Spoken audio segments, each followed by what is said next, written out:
Today, you and I are going to look closely at a moment when an entire life can shatter in a single second.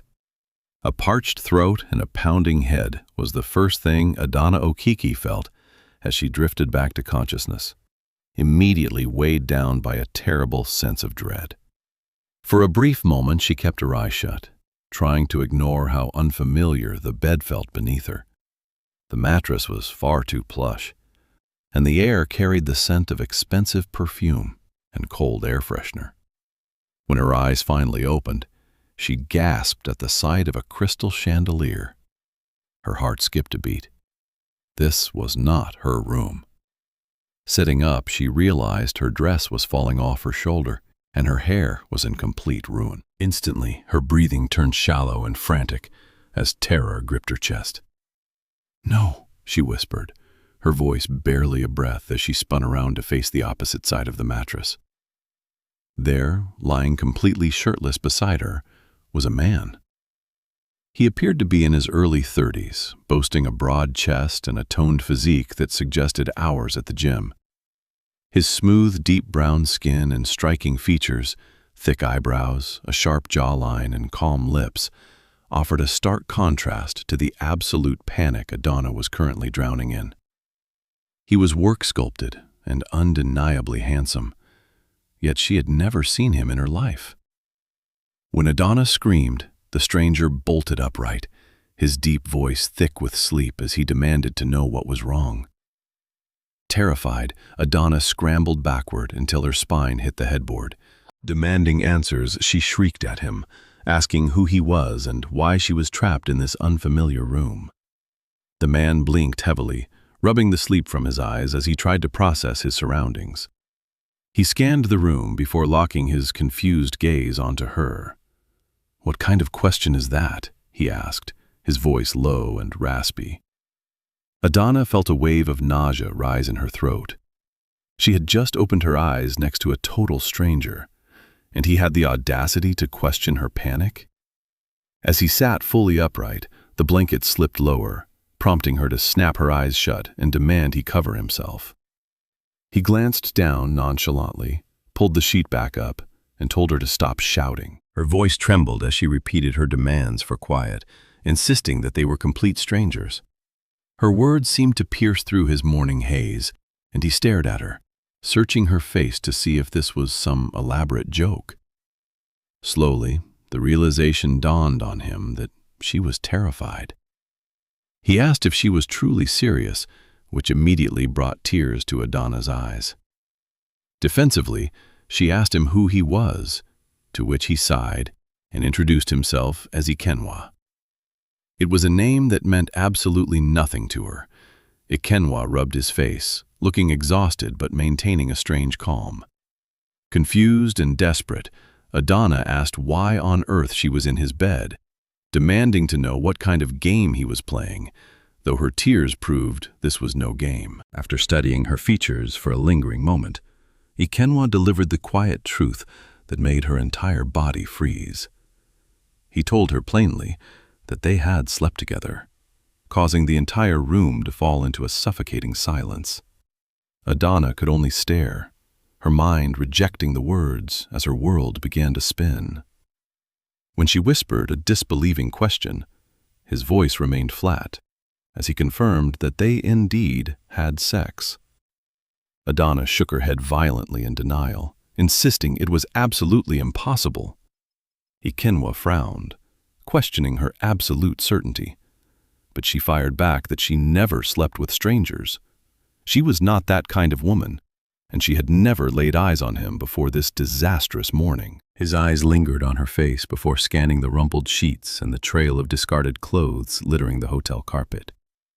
Following his gaze, Adana's heart sank as she spotted one of her high heels near a chair, his shirt tossed aside, her purse resting on the table, and her single gold earring glinting under the bed. A wave of intense nausea washed over her as she clutched her head, trying to piece together the shattered memories of the night before. All she could recall were disjointed fragments, thumping music, clinking glasses, a drink being pressed into her hand, and then a heavy, terrifying blackness. She rocked back and forth, chanting that this couldn't be real. Sensing her genuine distress, Ikenwa's tone softened as he asked if she truly remembered nothing, but Adana only glared back with deep horror. We can only watch as the reality of her situation begins to set in, starting with Adana snapping at him to stop talking as if they were familiar friends. Ikenwa shrugged, stating the obvious fact that she was indeed in his bed. "Yes, I know," she cried out, her breathing growing fast and shallow as panic took over. Hot and cold chills raced across her skin, and then a horrifying realization struck her like lightning. Today was her wedding day. Gasping, Adana slapped a hand over her mouth and scrambled out of bed, her knees nearly buckling beneath her as she grabbed a nearby table for support. Now, fully alert, Ikenwa demanded to know what was wrong. With a face drained of color, Adana turned to him and screamed that her wedding was scheduled for this very morning. Ikenwa could only stare in shock, repeating her words in disbelief. The calm veneer Ikenwa had maintained finally cracked, leaving him looking thoroughly unnerved by her revelation. With trembling hands, Adana scrambled to gather her belongings. Her phone screen remained black, her beautiful dress was hopelessly wrinkled, and a fierce headache pounded behind her eyes. She repeatedly muttered to herself that this nightmare could not be real. Just last night, she had been with Daniel Okafor, the gentle and reliable man she was meant to marry in a matter of hours. Their families had spent months preparing for this massive celebration. Friends had traveled from far and wide, and her gorgeous white wedding gown was waiting for her. Yet, here she stood, in the hotel room of a complete stranger with one shoe missing, watching her entire future crumble before her eyes. A sudden, aggressive pounding on the hotel room door shattered the tense air, causing Adana to freeze in pure terror. When a second, even louder knock followed, the voice of her chief bridesmaid, Mabel Nwankwo, called out her name from the hallway. Adana felt the blood drain entirely from her face. Before anyone could react, the door swung open to reveal her fiancé, Daniel, stepping into the room. He froze instantly. Behind him, Mabel gasped with wide eyes, alongside Daniel's cousin Ugo, who had been helping search the premises since dawn. A heavy, suffocating silence descended on the room. Daniel's eyes traveled slowly from Adana's wrinkled dress to the unmade bed, finally landing on a shirtless Ikenwa. Adana watched in horror as the man she loved transformed before her eyes, his face hardening with a silent, devastating pain. Known for his immaculate style and calm, measured demeanor, Daniel was a man who rarely lost his composure. In this moment, however, all the vitality drained from his face, leaving him looking as if he had been physically struck in the chest. Adana weakly pleaded that things were not what they seemed, though she knew how pathetic the excuse sounded. Daniel let out a bitter, dry laugh that cut through the silence like a knife.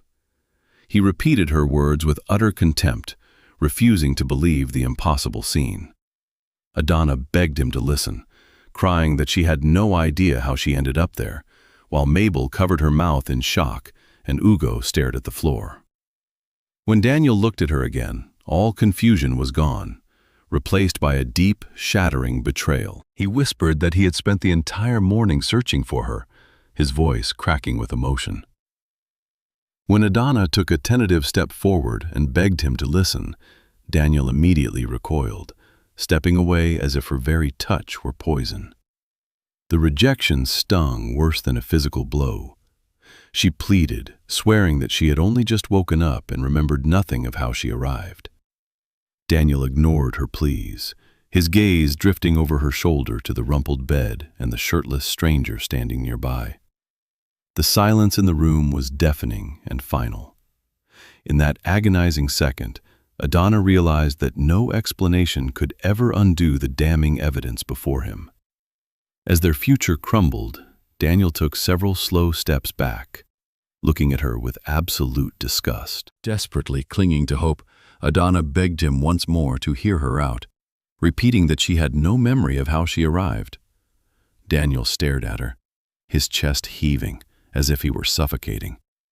He quietly told her to stop, his bloodshot eyes filled with a raw agony that was far worse than tears. His gaze flicked between Adana and Ikenwa, who stood silently with a defensive, tight expression. Daniel's voice finally broke as he yelled that this was happening on their actual wedding morning. Adana wept, swearing on everything she held dear that she didn't know this man or how she had ended up in his bed. Behind Daniel, Mabel stepped forward slowly, her face a mask of sorrow, as she watched the love of her friend's life shatter into pieces. Her words tumbled out in a frantic, incoherent rush as absolute panic took complete control of her mind. She implored Daniel to look into her eyes, reminding him of who she truly was and insisting she could never commit such a betrayal. Daniel let out another sharp, agonizing laugh, asking how he could possibly ignore the sight of her standing disheveled in another man's bedroom. When Ugo quietly suggested they all try to calm down, Daniel snapped at him to stay out of it. The heavy silence returned, thick and suffocating. As Adana tried to close the distance between them, Daniel recoiled instantly, his physical rejection shattering the last remaining pieces of her heart.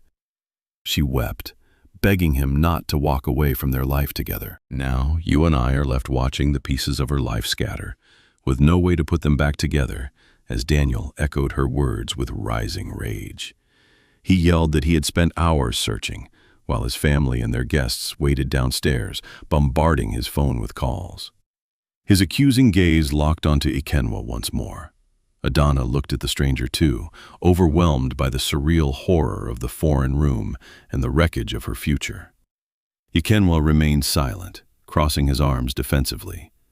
Shaking his head, Daniel declared that he was finished and turned to leave. Adana desperately chased after him, screaming his name, but he did not slow down as she begged for a single minute to explain. Stepping out into the hotel corridor, the heavy silence was broken by the hurried footsteps of Mabel and Ugo close behind. A room steward paused to stare, but Adana was far too numb to care. Her entire life was turning to ash. Desperate, she lunged forward, grabbing Daniel's sleeve. "Daniel, please!" she cried. He yanked his arm back sharply, his eyes burning with fury and deep humiliation. "Do not touch me," he rasped, his voice dripping with shame. "I stood before our families this morning, trying to protect your name because I believed you were just late. I was still defending you." Adana wept. "Then defend me now, please. I do not know how I ended up in that room, I swear to you." But he only shook his head. "The wedding is off." The word left her lips as a quiet gasp of disbelief. Behind her, Mabel caught her breath while Ugo closed his eyes, unable to bear the sight of this agony. "No, it is over," Daniel repeated coldly, though his heart was shattering. Adana stood frozen, her voice shrinking to a desperate whisper. "No, Daniel, please, do not say that." He turned away, marching down the hall. Tears streamed down her face as she scrambled after him, begging him to listen, swearing she remembered nothing and would never betray him. He did not slow down. At the lift, he turned one last time, his words cutting like a knife. "What hurts most is if I had not found you myself, you would have still walked down that aisle in your white dress." Adana flinched as if struck. Daniel stepped inside. As the heavy steel doors slid shut, Daniel vanished, leaving behind an unbearable emptiness. Adana stood completely paralyzed, staring at the blank metal face of the lift. Silent tears bathed her cheeks, but she felt entirely detached from her own body. Then, a sudden, violent spark of rage flared within her soul. Marching back down the hallway, she ignored Mabel's worried cries. She stormed into the room, her eyes burning. There stood Ikenna, calmly buttoning his native Ankara shirt, as if this were just an ordinary morning, and not the end of someone's world. The sheer casualness of his posture made her blood boil. "You raped me," she spat out, the words crashing through the quiet room. Behind her, Mabel froze in sheer terror. Startled by her fierce words, Ikenna snapped his head up, his expression hardening. "What?" he asked, his voice laced with defensive irritation. "You heard me clearly," Adana screamed back, her body trembling. "You raped me!" Ikenna pointed a warning finger at her. "Watch what you are saying, woman. This is my hotel room. You are the one who ended up here. I did not drag you from anywhere." Adana's face twisted in agony as she yelled, "How did I leave my friends and end up in your bed? Tell me!" Ikenna looked both frustrated and deeply wounded. "Listen to me," he said, trying to steady his voice. "I woke up confused too. I had no idea you were a bride-to-be, or that we were strangers until you started shouting." "But this is my room," Ikenna insisted, holding her gaze. "And somehow, you got here." Adana repeated the word with bitter sarcasm. Somehow. She despised his calm, steady demeanor. It felt like a cruel insult when her entire world had just been shattered into jagged pieces. "You ruined my life," she wept. Ikenna shook his head. "I did not force you."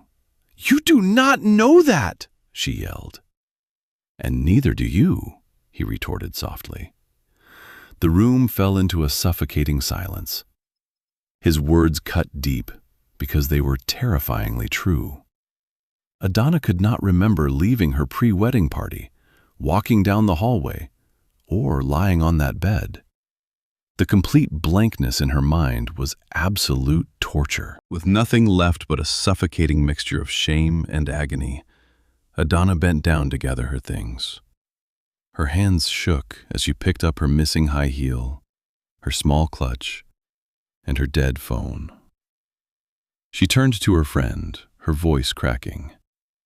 "Let us go, Mabel." Mabel nodded frantically, eager to escape. Adana kept her eyes forward, refusing to look at Ikenna. But just as she reached the door, his voice stopped her. "If you want the truth, find out what really happened, before accusing me of something that ruins lives." Adana paused, her back stiffening, then left without a word.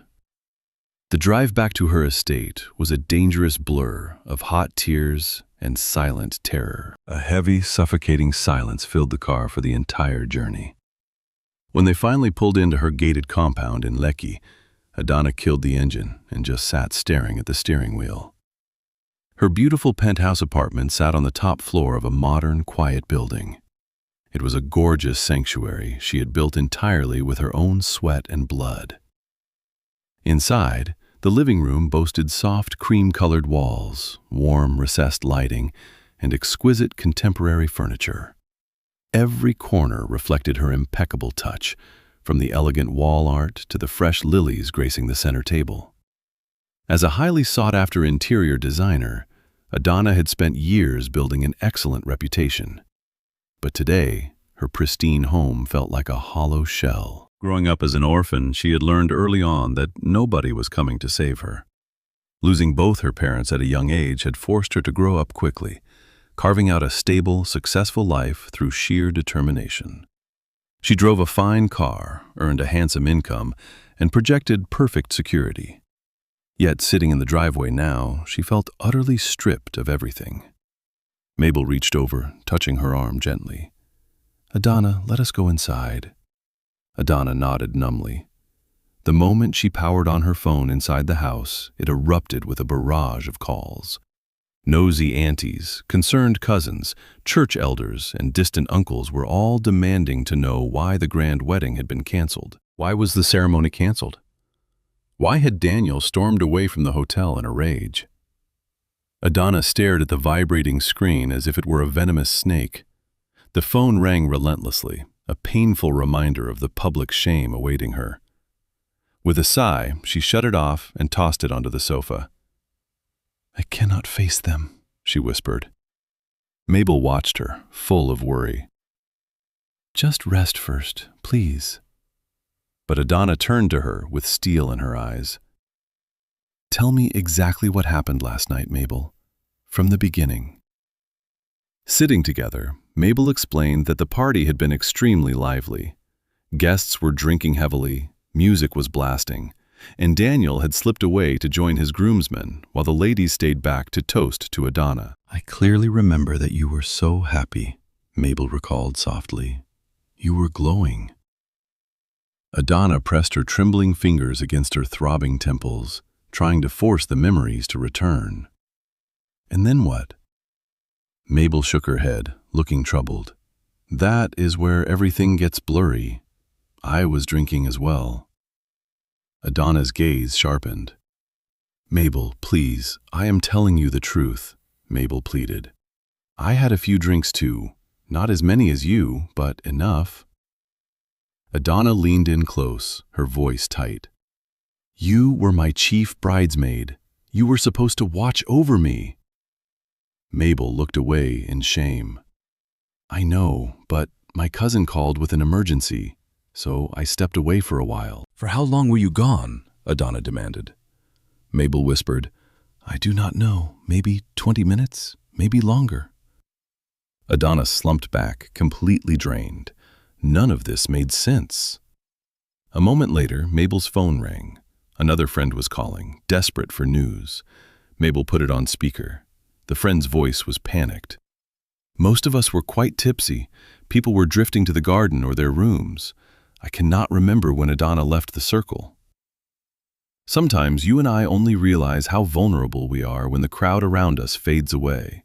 In a room packed with guests, not a single soul noticed her leave. By the time afternoon arrived, the heavy silence inside the apartment had become far too dangerous to bear, fueling her worst anxieties.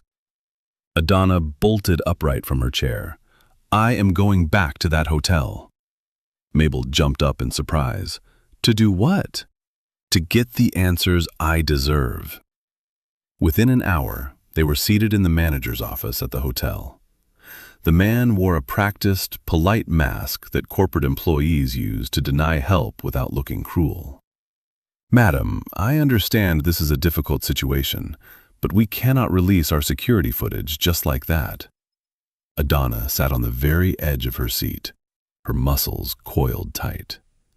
"Just like that, my life was ruined in your establishment. My life was destroyed in your hotel," Adana spat, her voice cracking with desperation. "My wedding is ruined. My name is in tatters, and you are reciting policy to me." The manager sighed, folding his hands. "There are legal protocols, madam." "Then follow them." "It is not that simple." Adana leaned in, her eyes piercing. "It is simple. Show me the footage. Let me see who took me to that room. Did I walk or was I carried?" The manager remained unyielding. "Even if I want to help, I cannot release surveillance tapes without executive approval." "Then get approval," she cried. He shook his head. Adana let out a bitter laugh. "Of course, rules only exist to block those who need help." Turning back to the manager, Adana issued her final warning. "If you do not release that footage, I will involve my lawyer." The manager merely nodded. "That is your right, madam." Adana stood up, her jaw set. "So, this is how we leave it?" "Yes, madam." She searched his face for any shred of empathy, but his eyes remained blank. As you and I watch her gather her bag, we can see a sudden shift in her expression. The panic is gone, replaced by a cold, burning determination. Whatever transpired the night before was buried under corporate regulations and shame, but Adana was finally ready to fight for her truth. Across the bustling city, high above the noise in his penthouse executive suite, Ikenna sat in absolute silence, staring blankly at a sweating glass of water he had not touched. A persistent throbbing hammered behind his temples, a physical remnant of a morning that had descended into pure madness. Alone at last, The quietness of the room only amplified the storm in his mind, forcing him to relive the devastating sight of the girl's tear-stained face.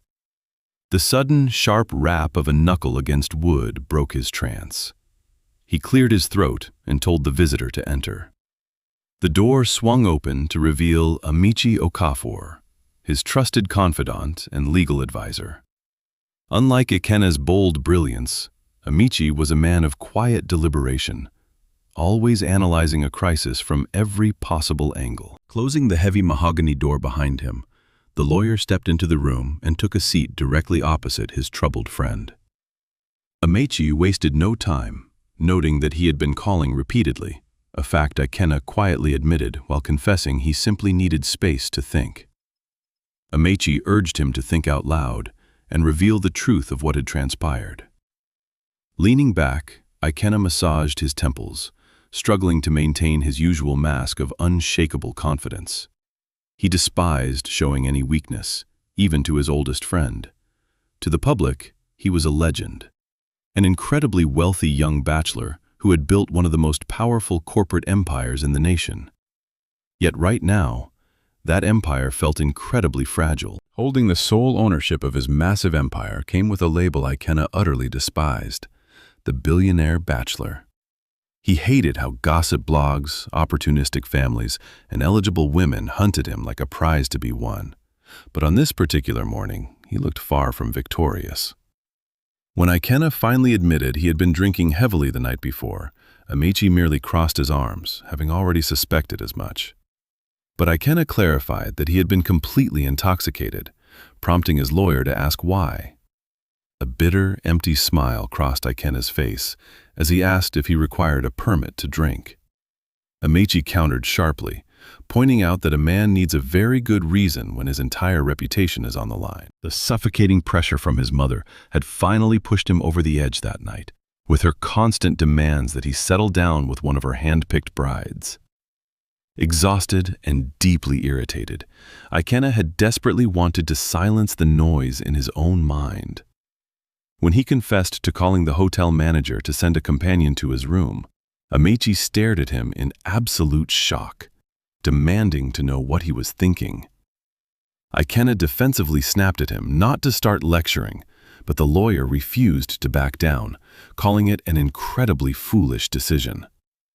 With his jaw clenched tight, Ikena explained that in his anger, he had simply wanted some quiet company to break the loneliness, leaving Amici utterly speechless. A heavy sigh escaped the lawyer as he reminded Ikena that a man of his high stature should have known much better than to make such a reckless move. The quiet vulnerability in Ikena's agreement disarmed Amici, who leaned back and urged him to continue the story. Ikena explained that when he entered the hotel room, a young woman named Adana was already resting on the bed. He confirmed he had never laid eyes on her before that night. According to his foggy memory, she said almost nothing and appeared heavily intoxicated herself, though she was still awake. Believing she was the companion arranged by the manager, he approached her. Because she did not pull away or resist his touch, Ikena had assumed everything was consensual. An uncomfortable, heavy silence descended upon the private office as the lawyer weighed his next words carefully. Amici asked if the girl had spoken clearly, but Ikena admitted her words were slurred and confused. When asked if she even knew his identity, Ikena snapped in frustration, reminding his friend that he was completely drunk at the time. Amici's expression hardened, warning him that he was only trying to save his life. Admitting he had not asked her anything, Ikena watched his lawyer shake his head in deep concern. Though Ikena fiercely protested that he had not forced her, the dark reality of the situation was starting to sink in, turning what he thought was a simple mistake into something far more sinister. Leaning over the desk, the lawyer made sure his voice carried the absolute gravity of the situation. He warned Ikena that intent mattered very little because the court of public opinion was merciless. As a prominent figure whose corporate empire dominated the country, any whisper of misconduct would act like wildfire. Global investors and domestic partners would vanish overnight, and the public would never care about his drunken emotional state. they only hungered for a sensational headline. When Ikenna bitterly joked about becoming gossip material, Amechi instantly killed his humor by stating it could happen before sunset if the young woman accused him of assault. Locking eyes with his client, Amechi waited for the next blow, which came when Ikenna confessed she had already made the accusation. The room fell silent as Amechi processed this, asking how Ikenna had responded. Ikenna admitted he had warned her to stop making reckless threats without knowing the whole story. Nodding slowly, the lawyer's analytical mind began searching for alternative explanations, suggesting this entire crisis could be a calculated setup. Wealthy bachelors were prime targets, and countess families would gladly sacrifice their daughters for a piece of his fortune. Amechi reasoned that they could not ignore the theory that the girl had orchestrated this to extort him. A long pause followed as Ikenna battled the vivid memory of Adana's raw, unfiltered terror. Her tearful panic had seemed far too genuine to be a calculated performance, though he quietly conceded that a setup was possible. When Amechi pressed him on his hesitation, Ikenna confessed that she simply did not look like an actress playing a part. The cynical lawyer countered that the best deceivers always look perfectly innocent. Standing up, Ikenna paced over to the floor-to-ceiling window, looking down at the miniature cars and silent skyscrapers below. Normally, this sweeping view of the metropolis filled him with a sense of supreme power. But today, he felt entirely helpless, as he muttered that she was engaged and utterly ruined. Acknowledging the tragedy of the situation with a soft nod, the lawyer quickly regained his clinical focus. Amechi warned his friend that while guilt was natural, letting it cloud his judgment in a high-stakes legal battle would be fatal. When a weary Ikenna asked for their next move, Amechi outlined his strategy to personally interrogate the hotel management while quietly investigating the young woman. He planned to dig into her background, searching for any previous extortion attempts or signs that she was actively preparing a lawsuit. Though uneasy with the surveillance, Ikenna ultimately gave his approval, asking what would happen if she took him to court. Amechi simply rose from his chair, stating they would fight back. Issuing a stern warning, Amechi insisted that Ikenna maintain absolute emotional control and avoid any contact with the girl. Ikenna bristled at the advice, but his defense crumbled when Amechi dryly pointed out the sheer foolishness of his hotel room order. Grabbing his phone from the desk, Amechi reminded him that high-profile figures have zero margin for error before things turn catastrophic. A heavy silence settled between them as Ikenna slowly sat back down, eventually whispering a plea for his friend to handle the crisis. Amechi promised he would, but as he reached for the door handle, he paused to deliver a final, chilling question, asking if there was any hidden detail Ikenna had withheld. Swearing that he had shared everything, Ikenna watched his lawyer search his face before finally slipping out of the office. Once the heavy door clicked shut, the billionaire bachelor was left entirely alone with his haunting thoughts. He took a slow sip of water, but the cool liquid did nothing to soothe his burning anxiety. No matter how much Amechi spoke of calculated traps and extortion, Ikenna could not shake the image of Adana's shattered spirit. For the first time, he was facing a disaster that his vast wealth could not simply sweep under the rug. By the very next morning, a fragile Adana was stepping out of her apartment complex, only to freeze when she spotted a mysterious man waiting beside a dark sedan. The figure waiting by the gate was a tall, sharply dressed man in his 30s who exuded a quiet, commanding presence. Adana hesitated, her heart hammering against her ribs as she battled the physical exhaustion of a sleepless, traumatic night. Her world still felt entirely distorted, her phone kept off to escape the nightmare. When the stranger stepped forward and addressed her by her full name, Adana froze, demanding to know his business. He introduced himself politely as Amechi Okafor, a lawyer. A chill ran down her spine as she questioned who he represented.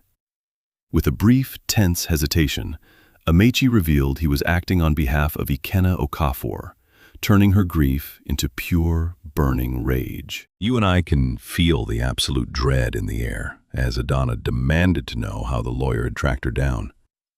Amechi, holding his polished leather briefcase, tried to smooth things over, claiming that her details were not impossible to trace. She let out a sharp, bitter laugh. The wealthy always had their ways, did they not? Coldly, she refused his request for a private conversation, folding her arms tight against her chest. Amechi took a slow breath, knowing he was on hostile ground. He finally revealed that he was representing Mr. Ikenna Okafor, who wanted this entire situation handled quietly.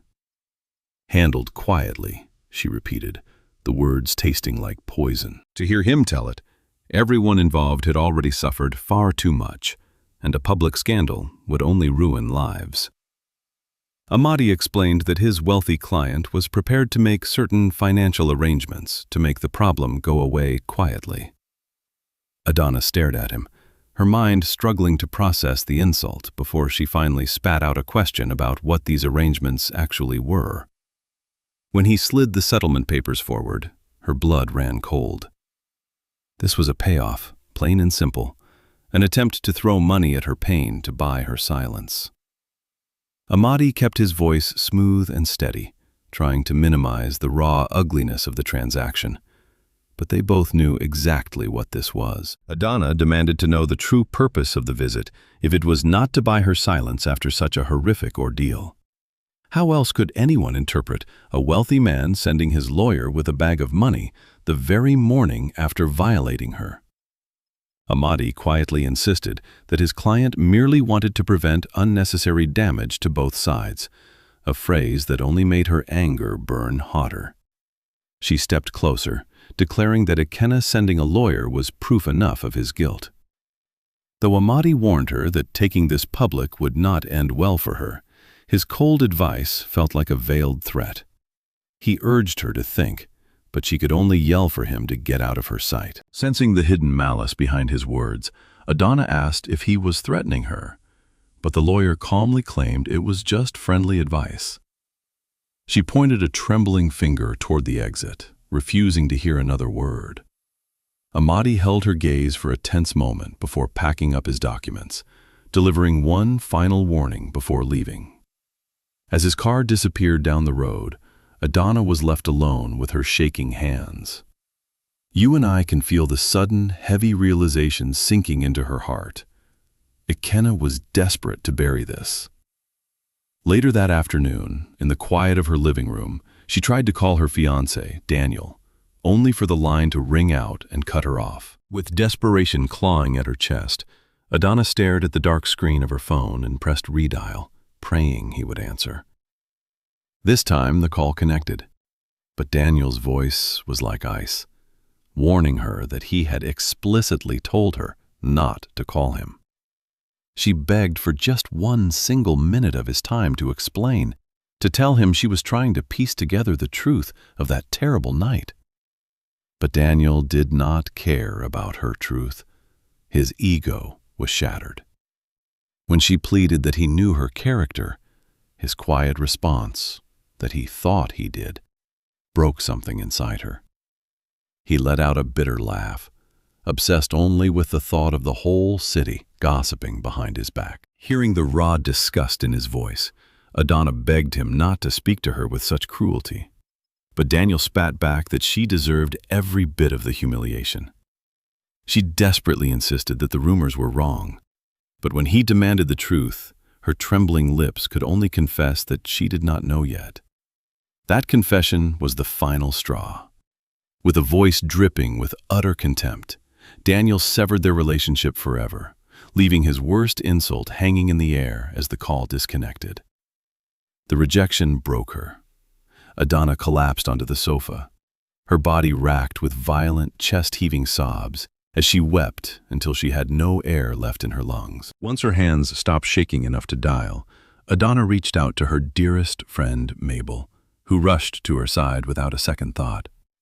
Seeing the absolute devastation written on Adana's face, Mabel pulled her into a fierce, protective embrace as the tears began to flow all over again. Adana choked out the details of her painful conversation with Daniel and the horrible names he had called her. Mabel urged her to ignore the words of a man blinded by wounded pride. But the real shock came when Adana revealed that Ikenna had sent a lawyer to her gate.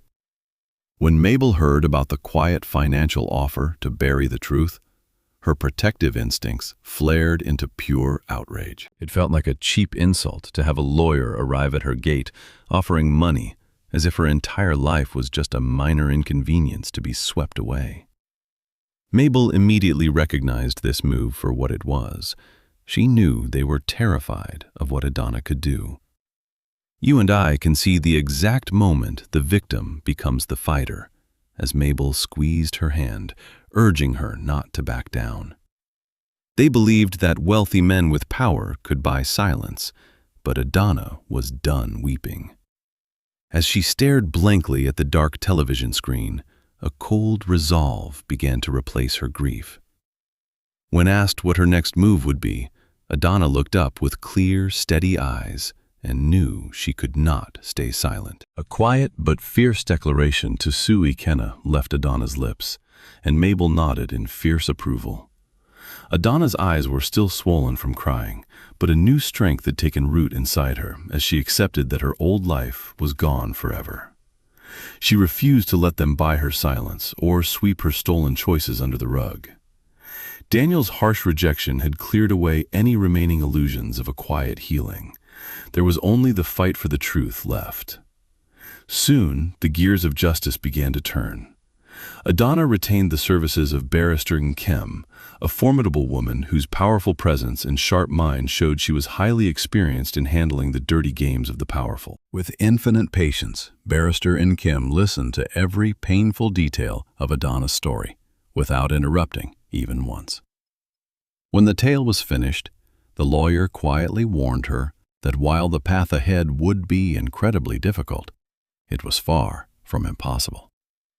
That small spark of hope was all Adana needed to commit to the battle. Soon they found themselves in a sterile, formal mediation room, where human trauma was reduced to legal procedures. Sitting across the table was Ikenna himself, looking impeccably groomed and entirely unbothered in a sharp, dark suit. Seeing him sit there with the calm confidence of a man who believed his wealth made him untouchable, made Adana's blood boil. Although Ikenna cast a brief glance in her direction, his face remained an unreadable mask of wealthy indifference. When the mediator asked Adana to speak, a cold sweat broke out across her palms as she tried to explain the nightmare of waking up ruined on the morning of her own wedding. Her voice trembled as she forced out the painful truth. She had no memory of entering his hotel room, and her body had been used without her consent. A heavy silence fell over the room until Barrister Nkem spoke up, her powerful words painting Adana not as a loose woman, but as a dignified professional whose life was shattered. Hearing her lawyer fight for her honor brought a wave of emotional relief. Standing up to defend his client, Amadi spoke with a polite but devastatingly clinical tone that made Adana's stomach turn. He freely admitted that intimacy had occurred, but flatly rejected any criminal accusations, pointing to the lack of physical force and the heavy intoxication of both parties. To him, it was merely a terrible mistake born of alcohol, not a crime that could be prosecuted without concrete proof. Barrister Nkem fired back instantly, arguing that severe intoxication completely stripped a woman of her ability to consent. But Amadi dismissed her passion with a cold, logical blow, reminding the room that emotion could never replace proof, a phrase that deeply wounded Adana. Comparing her immense trauma to mere emotion was a slap in the face, as if her pain had no value next to his cold facts. The proceedings grew even darker when Ikenna was called upon to give his statement. Sitting tall and composed, he calmly claimed that while she seemed drunk, she had been responsive during the encounter. Adana stared at him in utter disbelief, horrified by the clinical word he used to justify taking advantage of her. Even though Barrister Nkem objected loudly, pointing out that movement under the influence is not true consent. The damage was already done. Adana felt entirely violated all over again, stripped of her dignity by a single word from a man in an expensive suit. The relentless questioning about whether anyone had witnessed the assault or if any security footage existed left Adana feeling utterly helpless. There were no witnesses and no cameras. It had been only the two of them in that quiet hotel room. Here is the bitter truth you and I must face. The legal system does not run on tears, and her broken heart was not considered valid evidence. As the proceedings wrapped up, she could see the cold disappointment written on the faces of the panel. When the final ruling was read aloud, declaring the case dismissed due to insufficient proof and mutual intoxication, Adana could only nod numbly, feeling the last of her hope slip away. The legal panel decided there simply was not enough concrete evidence to support the heavy weight of Adana's allegations. Then came the second blow, sharp and cruel. Ikenna's legal representatives pushed back aggressively, claiming he was the real victim of a malicious smear campaign that was ruining his reputation. Adana sat frozen, her posture rigid, though inside her mind everything was shattering into tiny, sharp pieces. When she finally walked out of that suffocating chamber in Lagos, the harsh midday sun felt blinding, a complete mockery of the darkness she had just endured. Her lawyer, Barrister Nkem, promised they would appeal within the week, but Adana barely registered the words. She felt twice violated, first in that hotel room and now by a cold system. Standing beneath the vast, indifferent sky, Adana realized that true isolation was not being locked in a room, but being surrounded by a world that refused to believe you. The subsequent days dragged on, far more punishing than she anticipated. She had hoped her grief would remain a private burden, a quiet ache she could carry behind closed doors. But scandal was public property, and shame was never silent. The whispers followed her everywhere. People muttered in hushed tones when she walked past, and in offices, family circles, beauty salons, and church gatherings, they gossiped endlessly. Some claimed her traditional wedding was called off because she was too wild, while others whispered she had a secret lover all along. Cruel voices declared that no respectable woman would ever find herself in another man's bed on the morning of her own wedding, unless it was her own wicked plan. Others congratulated Daniel, saying he was lucky to escape before the vows were sealed. Every new rumor was sharper than the last. Adana quickly realized that when people find a scandal they enjoy, the truth becomes irrelevant. Returning to her design office after days of hiding, the atmospheric shift hit her immediately. The receptionist's greeting was forced, and the junior designers suddenly stared intensely at their screens. As she walked down the corridor, conversations died instantly. Sitting alone in her office with the door shut, she could not focus on a single task. Outside her closed door, even the most mundane office noises seemed pregnant with malicious meaning. When her intercom finally buzzed, she knew the moment of reckoning had arrived. Her boss, Mr. Bassi, wanted to see her immediately. As the owner of the prestigious firm, he was a polite gentleman in his late 50s, always choosing his words carefully and obsessively protective of his company's public image. He had always held Adana in high regard because of her work ethic and the wealthy clients she secured. Yet today, he could barely look her in the eye. Sitting across from him, she watched him fold his hands and clear his throat before admitting he would not pretend to be ignorant of the situation. Faced with her boss's awkward gaze, Adana chose silence, merely offering a tight nod when he expressed his superficial sympathy. Mr. Bassi sighed heavily, admitting this was painful for him, before asking her to take some time off. When she asked if he meant a single week, his reply was devastating. Indefinite leave. The words hung in the air, cold and heavy. He quickly insisted this was not a dismissal, but rather a necessary shield to protect the firm from the growing public scandal. He explained that prominent clients were asking questions and major projects were already in jeopardy. Adana stared at her hands, wondering why the broken victim always had to carry the heaviest burden of shame. But she only managed a quiet nod. Leaning closer, Mr. Bassi urged her to rest and let the raging storm blow over. Adana rose slowly, murmuring her thanks with whatever dignity she had left. He watched her go, wanting to say more, but realizing there were no comforting words remaining. By the time she reached her car, tears were streaming down her face. It was called an indefinite leave of absence, but to her, it felt like a polite, corporate execution. That night, desperate and bleeding emotionally, she dialed Daniel's number. She knew she shouldn't, that every rejection was a new scar, but a tiny part of her hoped he might remember the love they once shared. To her utter shock, he picked up the phone on the third ring. Relief washed over Adana so intensely, she almost wept. But her whispered greeting was met with a cold, lifeless question, asking what she wanted. She swallowed her fear and confessed she had lost the legal hearing. A heavy silence stretched between them, before he uttered a single, indifferent word. So, that flat response cut deeper than any angry scream ever could. Sitting on the edge of her bed, she pleaded with him to stop treating her like a stranger. He coldly replied that he only knew the woman he had planned to marry, not this current version. When she desperately repeated that she had no memory of that night, his voice turned like ice, declaring he simply did not care anymore. She pleaded with him, begging the man who once loved her to show a shred of curiosity about the truth of that terrible night. Daniel paused, his silence heavy, before spitting back that she should have thought of that before sleeping with someone else. As her tears flowed, she sobbed that he was being unfair.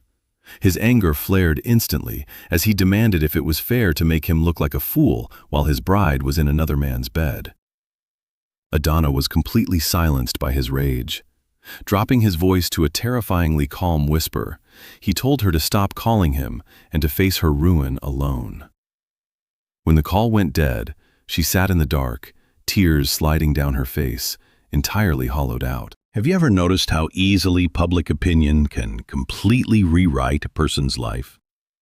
In a single morning, Adana was a celebrated bride, only to become a shameful warning story a few days later.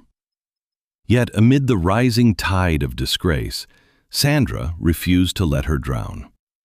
Having worked together for years, Sandra was never loud or dramatic, never seeking the spotlight. She was simply a steady, kind presence with a soothing voice that offered instant safety. Adana had always appreciated her, but now that quiet loyalty became her lifeline. Sandra would arrive without fuss, stocking the kitchen with food, sitting through agonizing silences, and field difficult calls from nosy relatives. With tender persistence, Sandra gently prompted her to bathe, stay hydrated, and let the morning light back into her darkened apartment. One evening, she found Adana staring blankly into the shadows of the living room, her dinner entirely untouched. When urged to eat for her own strength, Adana could only offer a faint, fleeting smile. Sandra sat down, pleading with her to speak, but Adana turned away, whispering that there was nothing left to say. Sandra countered softly, telling her there was plenty to say, she was just refusing to speak. Feeling her throat tighten, Adana wept that everyone had already judged her. Sandra's final warning not to help them bury her echoed deeply, as each day already felt like a grave. Across town, in Ikenna's affluent world, the atmosphere was entirely celebratory.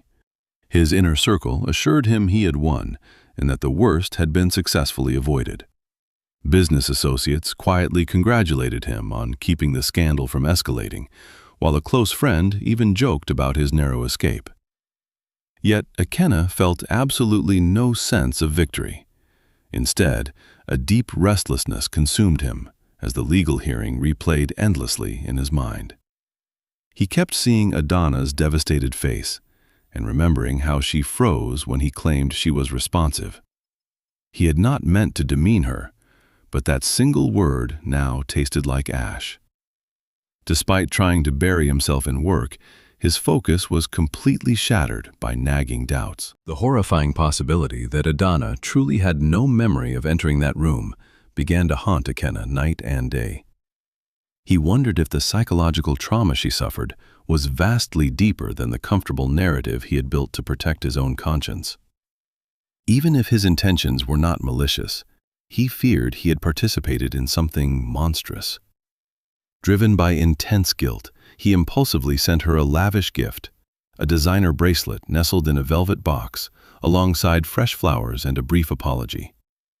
When this delivery arrived at her home, Sandra watched Adana read the note as her expression turned to pure stone. Adana spat that the man must be completely insane, rejecting any attempt at a hollow, distant apology. Grabbing her phone, Adana instantly fired off a blistering text message to the sender, warning him never to contact her again. She told him to keep his expensive peace offering and his suffocating guilt to himself, then ordered the courier to return the entire package. When Ikenna received the rejected items back at his office, he stared at them in heavy silence. His colleague, Amma, observed this and chided him for letting guilt override his common sense since the legal battle was already won. But as we watch Ikenna wrestle with his choices, it becomes clear he cannot let it go. Something deep inside him had shifted, pulling him toward Adana not as a threat, but as a tragedy he could not ignore. If you and I had been standing in that quiet garden lounge in Ikeja on Saturday evening, we would have felt the sudden icy shift in the air. Adana had only stepped out of her house to find a moment of peace, practically dragged out by Sandra to clear her heavy head. They had hoped this elegant Lego spot would offer a quiet sanctuary, but fate had other plans. Adana spotted them before they even noticed her presence. Daniel and Mabel. There they sat, tucked away in a dimly lit corner, leaning in far closer than mere acquaintances ever would. Mabel wore a soft, intimate smile that Adana recognized all too well, though she had never seen it directed at Daniel. Time seemed to stop. Sandra followed her gaze, freezing in absolute shock, whispering a quiet prayer of dismay as Adana felt her entire body go numb. It was impossible to comprehend that this was the very same woman who had worn beautiful traditional lace and a perfectly tied jelle as her chief bridesmaid.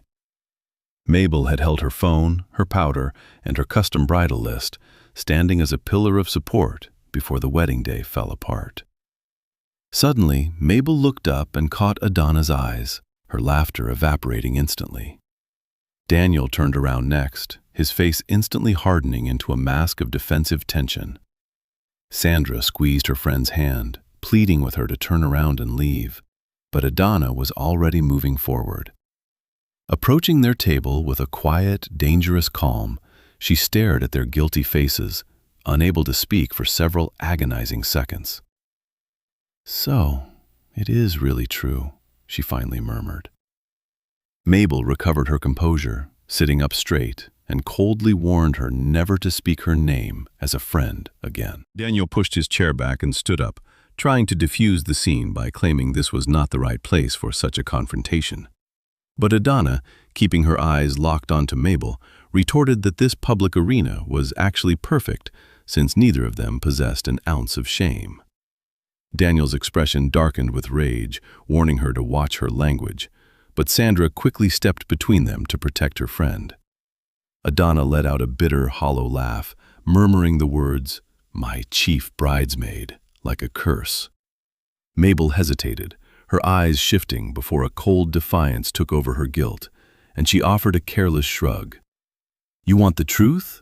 she asked, looking Adana in the eye. "I have always liked Daniel. I liked him first, long before the two of you ever became serious." Although Daniel clearly felt embarrassed, he did absolutely nothing to silence Mabel. Adana's voice dropped to a shocked, trembling whisper as she accused her former friend of lying. But Mabel merely leaned back, her face devoid of any remorse. She admitted that Daniel had chosen Adana first, but then she twisted the knife, claiming that after Adana publicly disgraced him, he desperately needed someone who actually cared. Sandra scoffed loudly at this twisted logic, but Mabel fiercely warned her to stay out of their business.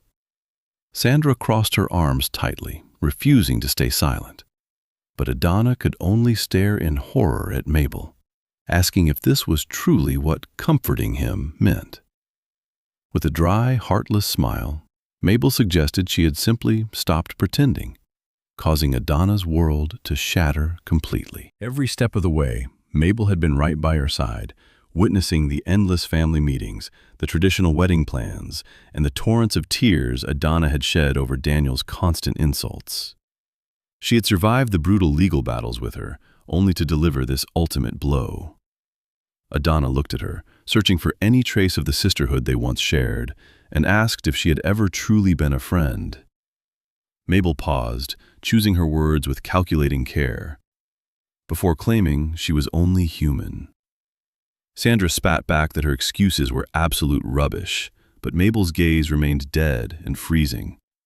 She told Adana she had no right to play the victim anymore, speaking with such harsh indifference that Adana felt as though she were listening to a complete stranger who wanted nothing more than to see her fall. Shifting uncomfortably in his seat, Daniel remained entirely silent as the verbal blows landed. The cruel accusation cut deeper than anything Adana had ever experienced, delivered by a lifelong confidant who knew exactly how fragile she was and chose to crush what remained of her spirit. Sandra's protective fury boiled over as she lashed out, branding Mabel a truly wicked woman. But Mabel merely rolled eyes with complete disdain. Adana cast one final, searching glance at Daniel, asking where he stood in all this madness, but his eyes darted away, unable to hold her gaze. That cowardly silence was the only answer she needed. Nodding slowly, her voice dropping to a whisper, she turned on her heel and walked out of the garden lounge, with Sandra following closely to guard her dignity. Adana was trembling so violently by the time they reached the parked car that her fingers couldn't even grip the keys. Gently but firmly, Sandra took them from her hands, insisting on driving them back through the chaotic Lagos traffic. Staring blankly ahead into the darkness, Adana let silent tears slide down her cheeks. Not the fiery tears of anger, but the cold, heavy drops of ultimate surrender. She had finally realized that the people she trusted most had been harboring hidden malice all along. When they unlocked the apartment door, Sandra guided her inside like a frail child, easing her onto the soft cushion of the sofa. Adana sat there, completely drained of her physical strength, and quietly accepted the glass of cold water Sandra fetched from the kitchen, drinking without a word. If you have ever felt your world crumble, you know exactly how Adana felt over the next few days, as she moved through life like a mere shadow of her former self. Eating became a chore, sleep was a distant memory, and a throbbing headache became her constant companion. She naturally assumed that this deep physical weakness was simply the toll of heartbreak and stress, believing her body and soul were just profoundly exhausted. But everything changed one hot afternoon when a violent wave of nausea sent her sprinting to the bathroom. As she stood shaking over the sink after throwing up, Sandra watched her closely from the doorway. Her protective eyes narrowed in sudden suspicion. When asked how long this had been happening, Adana rinsed her mouth and quietly admitted it had been a few days. A heavy silence descended upon the bathroom as Sandra softly asked when she had last seen her monthly period. Adana froze instantly, her gaze locking onto Sandra's reflection in the mirror as a cold dread gripped her heart. She repeatedly whispered, "No," as if she could ward off the terrifying truth, but the fear in her eyes betrayed her panic. The next morning, they traveled to a nearby hospital in Lagos, where Adana waited with frozen hands and a heavy heart. When the doctor finally announced that the test was indeed positive, the clinic walls seemed to close in on her. The words, "You are pregnant," echoed in her mind like a life sentence, and as she asked how many weeks had passed, she already knew with absolute certainty who the father was. With only one undeniable option remaining, the journey back to Adana's apartment was wrapped in an oppressive, heavy silence. Sandra had taken the wheel because Adana's hands were trembling too violently to control the car. Once inside the safety of her home, Adana retreated to her bedroom and collapsed onto the edge of the mattress, utterly lost in her thoughts. Sandra quietly closed the door behind them and sat down beside her, offering silent support. Adana let out a small, hollow laugh, declaring that her life was officially over. Although Sandra quickly protested, Adana placed a trembling hand over her flat stomach in absolute disbelief, whispering that this was no longer just a standard Lego scandal, it was a living child. The realization of carrying a child from that disastrous night hit Adana with a force far greater than the medical diagnosis itself. Sandra remained silent, watching helplessly as fresh tears spilled over Adana's cheeks. To her, her own existence had become a confusing maze she could no longer explain. Although Sandra reached out to hold her hand, offering comfort, Adana was already drowning in a sea of pure panic. This was no longer just about the malicious gossip of Lego's high society or the wedding she had lost. A tiny, living soul was growing inside her, anchoring her forever to the very night she desperately wished to forget. It took her 2 agonizing days to summon the courage to type out a message to Ikenna, despite the nauseating dread of seeing him. When Ikenna's message flashed on her screen, he urged her to come over to his place, foolishly asking if everything was fine. Adana had simply replied with a cold no, telling him that absolutely nothing was all right. By the time evening arrived, he was standing at her doorstep. Sandra opened the door, her face hardening into a glare, stepping aside only because she knew Adana needed this conversation. Ikenna walked in with his usual air of polished wealth, wearing an expensive designer watch and a crisp, clean shirt. Yet the second he saw Adana sitting pale and exhausted on the sofa, his confident demeanor faltered. He realized this was no ordinary confrontation. She was not raging at him, but rather looked completely drained of life as Sandra stood guard nearby. Glancing warily between the 2 tense women, Ikenna finally asked what was wrong, only for Adana to drop a heavy bombshell. She was pregnant. The words hung in the air like a thick fog. Ikenna stared at her, utterly speechless for several long seconds as he tried to process the news, running a hand through his hair. When he finally found his voice, he asked when she had discovered the news, to which she answered that it was just yesterday. But it was his next question that truly made her blood boil with rage. He quietly asked if she was absolutely certain the baby belonged to him. Sandra scoffed loudly in disgust, while Adana stood up in pure outrage, unable to believe he would dare insult her character after everything they had been through. Insisting that he simply needed to be completely certain, Ikenna watched as Adana's face twisted with deep emotional agony. Sandra immediately stepped forward to demand what he was implying, but he dismissed her, claiming that this was far too serious of a situation. Adana let out a bitter laugh, mocking how convenient it was that things were suddenly serious now.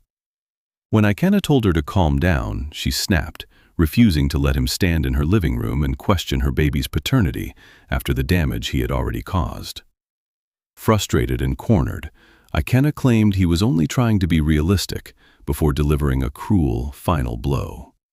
He was simply not ready to be a father. You and I can see that this raw, selfish admission felt just like another physical slap. Let us take a closer look at this moment, shall we? A heavy, suffocating silence descended upon the parlor as the realization of how far things had gone finally set in. Adana pressed her lips together so hard they shook, her heart fracturing with every passing second. But Ikenna kept talking, his words only pouring salt on her open wounds. He offered to support her financially, but she fiercely rejected his pity. When he suggested paying for her to end the pregnancy, Sandra snapped. She stepped forward and yelled at him to get out. Adana had stopped crying now, replaced by a terrifying cold stillness. She whispered that his true colors were finally showing, and though he tried to deny it, the deep betrayal in her voice was unmistakable. Did he truly believe his wealthy Lagos lifestyle and thick wallet could sweep this disaster under the rug?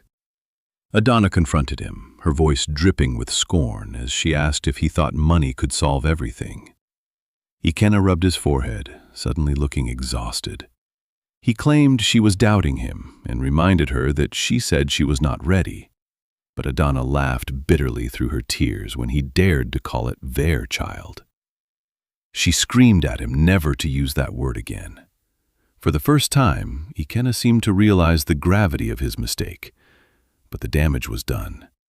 Adana pointed directly to the door and ordered him to leave, her voice firm and uncompromising as Sandra stood nearby, ready to physically throw him out. Recognizing there was nothing left to say, Ikenna quietly turned and walked out of the house. The heavy click of the door closing behind him broke whatever strength Adana had left. She collapsed forward, letting out a raw, agonizing sob that Sandra knew would haunt her forever. It was the sound of a woman completely shattered.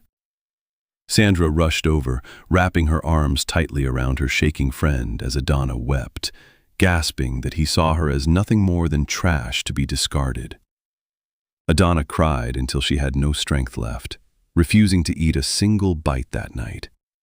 She just lay in the dark, staring at the ceiling, feeling as though her entire future had been locked away in a dark room with no escape. In the dark days that followed, the painful thought of ending the pregnancy began to take root in Adana's mind. At first, she only whispered the word, as if trying to understand its weight. But soon, it became a frequent, desperate question. She cried to Sandra about how she could never raise this child alone, fearing that every glance at the baby would only remind her of that horrific night. Sandra remained a steady, non-judgmental anchor throughout her turmoil. One evening, over a cold mug of tea, Adana lamented how she used to plan every single detail of her life, from her wedding colors to her career goals, only to watch all her careful planning vanish into thin air. It felt to Adana as if her entire life was being decided for her, completely stripped of her own choices. Sandra nodded in deep sympathy as Adana gazed down at her flat stomach, terrified that keeping the baby would forever chain her to the worst night of her life. Sandra paused, offering a gentle perspective that perhaps the child was just an innocent soul who never chose to be born from tragedy. She made it clear she was not taking sides, but urged Adana not to let her raw pain make this life-altering decision alone. Fresh tears spilled down Adana's cheeks as she confessed her overwhelming terror, shame, and isolation, with Sandra whispering words of comfort. A quiet, exhausted weeping finally overtook Adana, the kind that happens when a person simply has no strength left to battle their own mind. Sandra never left her side through the turbulent weeks that followed. There were mornings when Adana woke up absolutely convinced she could not carry this pregnancy to term. But then, in quiet moments of distraction, her hand would unconsciously drift to her belly. One afternoon, in the silence of her home after Sandra had gone, Adana stood before her bathroom mirror. As she stared at her reflection, her palm instinctively rested over her womb. She froze, feeling a sudden fragile connection that left her utterly breathless and confused. Though she remained deeply frightened, angry, and unprepared to view this pregnancy as a miracle, a subtle shift occurred within Adana's heart. It was not a forgiveness of the pain she suffered, but a gentle softening toward the innocent life growing inside her. Meanwhile, across Lagos, Ikenna was drowning in his own restlessness. He attempted to lose himself in his demanding corporate work, scheduling endless board meetings, reviewing site reports, and signing contracts to drown out his thoughts. But the memory of Adana's shattered face in her parlor refused to leave him, lingering constantly in the back of his mind, no matter how busy he tried to keep himself. He could not forget the utter devastation in her eyes when he had asked if the child was truly his. Ikenna was haunted by the memory of her pointing to the door, knowing he had spoken words of cruelty to a woman who was already breaking. His business partner and close friend, Amechi, quickly noticed the heavy distraction weighing on him. One quiet afternoon in their office, Amechi tossed a project file onto the desk and studied Ikenna's tired face, telling him straight out that his mind was elsewhere. Ikenna tried to brush it off, claiming he was handling everything, but his eyes drifted back toward the window as the silence between them grew thick with unspoken truths. Breaking the heavy silence, Ikenna finally spoke, asking his friend if he remembered his mother's younger cousin, Auntie Ifeoma. Amechi nodded slowly, recalling the relative who had lived with Ikenna's family years ago. Ikenna's usual stoic expression crumbled as he stared out at the bustling city streets. He revealed a dark secret from his past, explaining that when he was 15 years old, Auntie Ifeoma was assaulted on her way home from work. His family had been poor, lacking the money or influence to secure justice against the powerful perpetrator. The police had ignored them, burying the case entirely, and Ikenna would never forget how that trauma forever dimmed his aunt's once bright spirit. The vibrant, laughing woman she once was vanished, replaced by a quiet shadow who rarely smiled. Everyone in the family recognized that something vital had been stolen from her, a piece of her soul that could never be restored. Amechi sat in silence, deeply moved by the revelation, before softly admitting he never knew this childhood tragedy had weighed so heavily on Ikenna's mind. "It never left me," Ikenna confessed, his gaze turning incredibly cold and dark as he remembered the burning, helpless hatred he felt for the nameless man who had ruined his beloved auntie's life. Stick with me here, because this is where the story takes a very dark and unexpected turn. Carrying a burden of that magnitude for so long had clearly shaped the man Ikenna had become. He lamented how Adana's wedding was ruined, her reputation dragged through the mud, and how she was now forced to carry an unplanned pregnancy. He admitted to Amechi that he felt an unsettling gut feeling that the true story of that night had not yet been fully revealed. Miles away, Sandra was experiencing the exact same suspicion. While everyone else urged them to move on, Sandra refused to accept the gaps in Adana's memory, the sudden disappearance of her friend Mabel, and the hotel's tight-lipped refusal to release their security footage. There were simply too many inconsistencies for Sandra to let the matter rest, so she began digging for answers. She used every connection she had, eventually getting put in touch with an insider who worked with the hotel's security system. After weeks of begging, persistent pressure, and cashing in a massive favor from an old schoolmate, she finally received a breakthrough. There was, indeed, security footage. Sandra kept the discovery a secret, traveling to a small, cluttered office located behind a bustling market plaza in Ikeja to meet her contact. As the nervous security officer loaded the video drive, warning her that this could cost him his career, Sandra watched the screen and suddenly forgot how to breathe. Within minutes, Sandra's hands were shaking so violently she could barely hold her phone to dial Adana's number. She demanded that Adana leave her house immediately and meet her at the address she was about to text. Sensing the intense panic in her friend's voice, Adana did not hesitate, arriving at the tiny office 25 minutes later. The moment she stepped inside and saw Sandra's pale face, a knot of dread formed in her stomach. The security guard quietly left the room to give them privacy. As the door clicked shut, Sandra pointed to the chair beside her, looked directly into Adana's anxious eyes, and whispered that she had finally uncovered the hidden truth. Slowly, Sandra opened the video file, quietly stating that the footage was from the fateful night of the incident. Adana felt her entire body go numb as she stared at the grainy security feed of the upscale lounge. On the screen, she saw herself laughing and relaxed, completely oblivious to the danger she was in. Sitting right next to her was Mabel. With agonizing clarity, they watched Mabel glance around suspiciously, lean closer, and slip a small substance into Adana's drink. Adana stopped breathing, begging Sandra to pause the video as tears welled in both of their eyes. She stared at the screen in complete disbelief, begging her friend to play the horrific scene once more. Without hesitation, Sandra pressed play, forcing them both to relive the nightmare. On the glowing screen, the damning loop repeated. Once more, they saw Mabel cast a guilty look around the room. Once more, she slipped a tiny, mysterious substance into the glass. Then came Adana, completely oblivious to the trap, raising the drink to her lips and swallowing. In the present, Adana clapped a hand over her mouth, her entire frame shuddering with deep, visceral shock. Sandra quickly navigated to the next recording. It showed a vulnerable Adana stumbling, her head heavy and dropping, while Mabel guided her with an eerie clinical calculation rather than actual worry.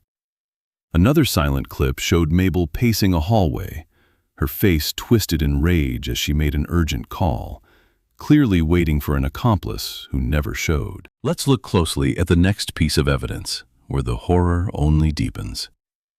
On the monitor, Adana was seen wandering off in a complete daze, sliding her palm along the cold wall for support, before she drifted entirely out of the camera's frame. Sandra paused the playback, letting a heavy, suffocating silence fill the room. Adana stared blankly at the frozen image, her mind frantically putting together the pieces of a life that had just been shattered. Mabel, her close friend, was the architect of her downfall. As Sandra gave a grim, affirming nod, Adana felt the air leave her lungs.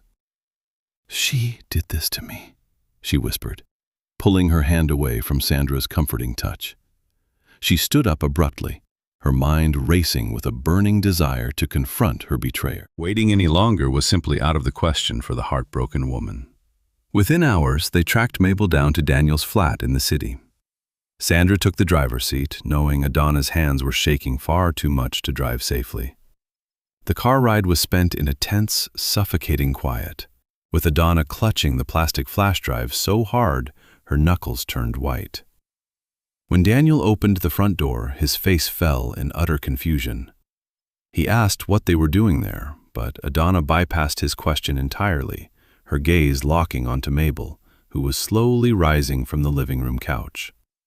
"We need to talk," Adana announced, stepping inside. Daniel demanded to know what was happening, but Adana simply replied, "Because I know," as Sandra quietly locked the door behind them. Confused and defensive, Daniel demanded to know what on earth they were talking about. Adana raised the flash drive like a weapon, declaring that she finally knew the truth. Mabel tried to play dumb, claiming total ignorance, which only earned a dry, mocking laugh from Sandra. The tension in the apartment was thick enough to cut with a knife. When Daniel demanded an explanation, Adana finally snapped, screaming that she had been drugged. The accusation made Daniel whirl around to face Mabel in absolute shock. Mabel tried to laugh it off, asking if Adana was losing her mind, but Sandra stepped up, announcing they had the video proof. Without waiting for permission, Sandra marched over to the television and shoved the drive into the side port, ready to let the screen do the talking. Driven by a fierce, protective anger, Sandra managed to keep her hands perfectly still as she booted up the media player. The television screen flickered to life, and the damning security footage started playing. Daniel and Mabel watched in a heavy, paralyzed silence. As the first scene concluded, Daniel slowly turned his head toward Mabel, begging her to deny what his own eyes had just witnessed. Mabel could only gape like a fish, completely speechless. Sandra ruthlessly played the next clips, draining all the color from Daniel's face. Adana stared at her supposed friend, feeling as if she were looking at a complete stranger. When she demanded to know why, Mabel snapped, her voice dripping with years of buried resentment. "Because you took everything from me," she yelled. In Mabel's eyes, Adana was always the golden child, the one who effortlessly received all the praise and attention. "You were always the chosen one," Mabel spat, her voice trembling with malice. "And Daniel? He never had eyes for anyone but you." Daniel recoiled in shock, asking her what she meant, but Mabel only let out a harsh, mocking laugh. She accused him of always favoring Adana, even when Mabel had practically thrown herself at him. The painful truth struck Daniel like a physical blow. Pointing a trembling finger, Mabel claimed Adana had stolen what belonged to her. Adana could only shake her head, pointing out that a human being is not an object to be claimed. But Mabel was too far gone to care. Admitted she just wanted to ruin Adana enough to drive Daniel away. Letting her dark confession spill out, Mabel admitted she had hired a man to meet them at the venue. He was supposed to lure a drugged Adana into a private room, take advantage of her, and record the entire horrific encounter on camera. Daniel closed his eyes, unable to stomach the sheer malice of it, while Adana felt the room spin beneath her feet. Sandra whispered in absolute horror, realizing the depth of Mabel's depravity. But Mabel just laughed, a broken, manic laugh, explaining that her hired accomplice had run late. She had only left Adana's side to call him, but in those crucial minutes, Adana had wandered off on her own. Hearing this, Adana's knees buckled under the weight of the realization, forcing her to sink onto a nearby chair as Sandra rushed to comfort her. Insisting she had no idea Adana would cross paths with that other man, Mabel tried to deflect the blame. Adana looked up, tears streaming down her face, as she realized her life had been systematically ruined by someone she trusted. Yet Mabel's expression hardened, defensively arguing that she had not forced the stranger to lay a hand on Adana. Furious at this cowardly excuse, Sandra lunged forward, calling her a lying monster, forcing Daniel to restrain her before things turned physical. Adana slowly stood up, wiping her tear-stained face, but keeping her voice incredibly steady. She stepped toward Mabel, demanding to know what she truly was to her all these years. Was she a friend, a bitter rival, or just some inconvenient mistake in Mabel's twisted game? Unable to look her in the eye, Mabel turned her head away as Adana's voice cracked with raw, emotional pain. "Mabel, I loved you," Adana whispered, a simple statement that cut deeper than any furious shouting ever could. Daniel hung his head in sheer shame, unable to look at either of them. Adana roughly wiped her wet cheeks, pointing out the cruelest part of all. Mabel had stood by, watched her sob, held her while she fell apart, and offered empty comfort, all while knowing she was the one who caused it. With a slow, final nod, Adana told Mabel she never wanted to see her face again. She turned and walked out of the apartment before her legs could give out, with Sandra close behind. Behind them, Daniel's angry voice finally erupted, filled with absolute disgust. Rumors began to shift as the cold truth slowly filtered through their tight-knit social circle. Daniel, Sandra, Amechi, the legal teams, and close family members now knew exactly what had transpired. The cruel reputation of Adana as a shameless, unfaithful bride began to dissolve, replaced by the grim reality of her victimization. While this did not instantly fix her broken life, it completely rewrote the narrative. Daniel tried calling her 3 times, but she refused to pick up, and Mabel's desperate messages were met with an immediate block. When Amechi delivered the video files to Ikenna, they watched the horror unfold in absolute, heavy silence. Staring out the window afterward, a stunned Ikenna finally realized she had been telling the truth all along. If you and I were in Ikenna's shoes, the guilt would be absolutely crushing. There was no need for Amechi to say a word, as the silence spoke volumes. Closing his eyes, Ikenna finally felt the heavy weight of his own ignorance. Adana had never been careless. She had been drugged and betrayed by her closest friend, and he, in his drunken stupidity, had become part of her public ruin. Seeking to make amends, he drove to her house that evening. Sandra opened the door, her face hardening instantly. Though Sandra tried to turn him away, Adana's quiet voice floated from the living room, instructing her to let him in. He entered slowly, finding her on the couch wrapped in a light shawl. Even though the living room was warm, she looked cold, wrapped in a blanket and worn down to her very soul.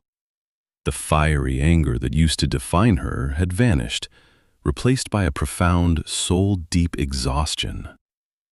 Ikenna stopped a few feet away, awkwardly cleared his throat, and admitted he had watched the video. Adana merely nodded, her voice hollow. A heavy silence stretched between them before Ikenna finally whispered an apology. When she quietly asked him what exactly he was sorry for, he swallowed hard, confessing his deepest regrets. He apologized for his lack of faith, the cruel words he had thrown at her, and for standing on the wrong side of her immense suffering, acknowledging that she had been completely trapped. Having realized the depth of the betrayal she suffered, Ikenna stood before her, waiting for a reaction. Adana kept her eyes locked on him, asking coldly what she was supposed to do with his newfound clarity. "Nothing," he replied, with a rare, raw honesty, admitting she owed him absolutely nothing, not even forgiveness. From the doorway, Sandra watched him with folded arms and a skeptical scowl.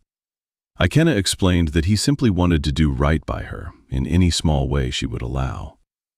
Adana let out a bitter, quiet laugh, pointing out that his sudden change of heart was far too late. He agreed, showing a vulnerability she had never seen in him before.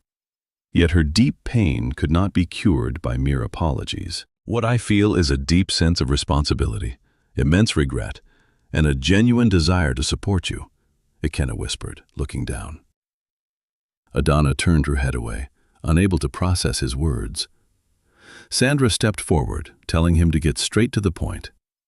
Ikenna nodded, lifting a heavy shopping bag filled with fresh fruits, food, prenatal vitamins, and the essential medicines the doctor had prescribed that she had been too overwhelmed to purchase.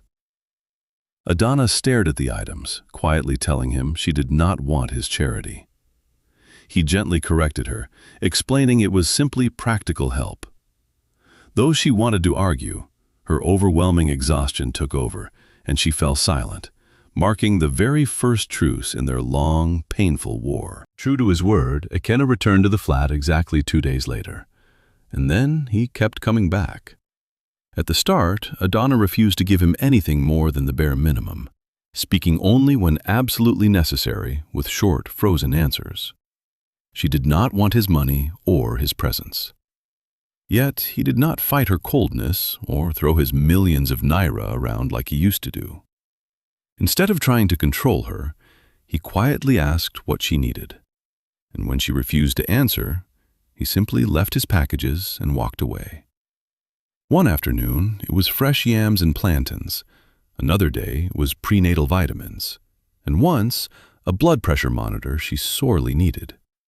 He wanted her to know he was there, but he never pushed too hard. There came a particularly brutal evening when the constant nausea and overwhelming tears became too much for Adana to bear indoors. Seeking an escape, she slipped out without telling Sandra and drove to a quiet little bistro in Ikija just to get some fresh air. But halfway through a mug of warm lemongrass tea, she realized the outing was a mistake as a wave of dizziness washed over her. Stumbling out into the dark parking lot, she clung to her car door, spots dancing in her eyes. That was when Ikenna, who had just walked out of the local chemist shop next door, spotted her. Seeing her pale face, he rushed over, his voice filled with genuine dread as he asked what was wrong and if she had eaten. Her stubborn silence was her only answer, but her unsteady posture spoke far more than words ever could. If you and I were standing in that dim parking lot, we would have seen the precise moment her fierce independence crumbled as she swayed on her feet. Ikenna caught her arm, his touch remarkably gentle and entirely devoid of his old demanding nature. Though she hated her own physical weakness, she had no strength to push him away. He guided her into the passenger seat and took the shaking keys from her hand, ignoring her weak protests that she could drive. The journey back to her flat was silent. and when they arrived, he helped her up the stairs to meet a frantic Sandra, who wept with relief. After explaining that Adana was far too weak to drive, Ikenna watched Sandra nod with a complex mixture of caution and gratitude.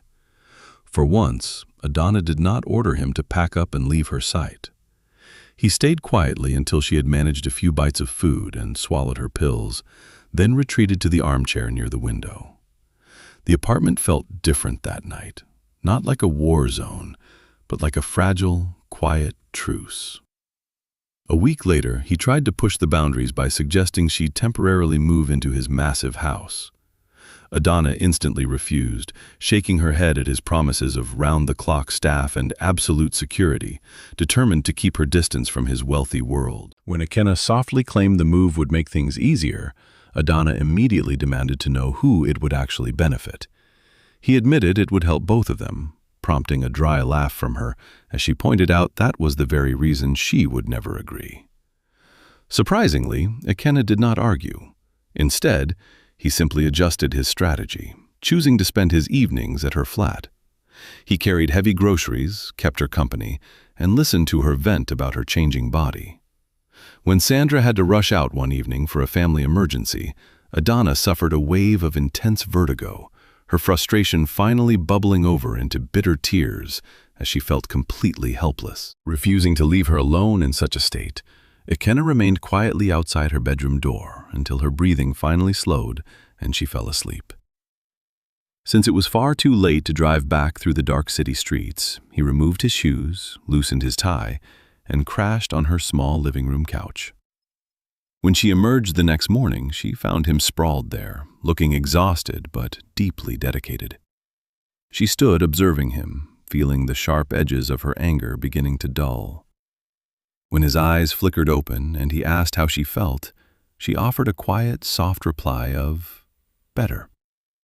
It was a tiny concession, but it felt like a massive shift to both of them in the morning light. Waking up earlier than usual the following morning, Adana lay perfectly still as the quiet of the apartment washed over her.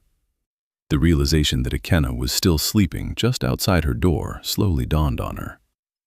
Treading softly, she found him exactly as before, his long legs dangling off the cramped sofa. He looked transitionally vulnerable in the early light, his collar slightly open, his fierce pride melted away by sleep. She found herself staring, appreciating the rare softness in his rugged features, and realizing how incredibly handsome he was when he was not trying to control the world. Feeling a sudden pang of guilt, she pinched her own arm to break the dangerous spell. Chiding herself silently for letting her mind wander, she immediately blamed her stray thoughts on pregnancy hormones. Just as she resolved to ignore it, Ikenna stirred and opened his eyes, immediately sitting upright when he saw her. Adana crossed her arms, masking her embarrassment with a cold comment that she was obviously awake. He smiled gently, asking once more how she was, and she gave him another brief nod of approval. She pointed out that he could have easily gone back to his mansion instead of suffering on her small couch, but his soft insistence on staying made her look away before her blush betrayed her. When the sound of clattering pots drifted from the kitchen shortly after, Adana walked in to find an unbelievable sight. There was Ikenna, a man who commanded a business empire worth billions, standing over her modest stove preparing breakfast.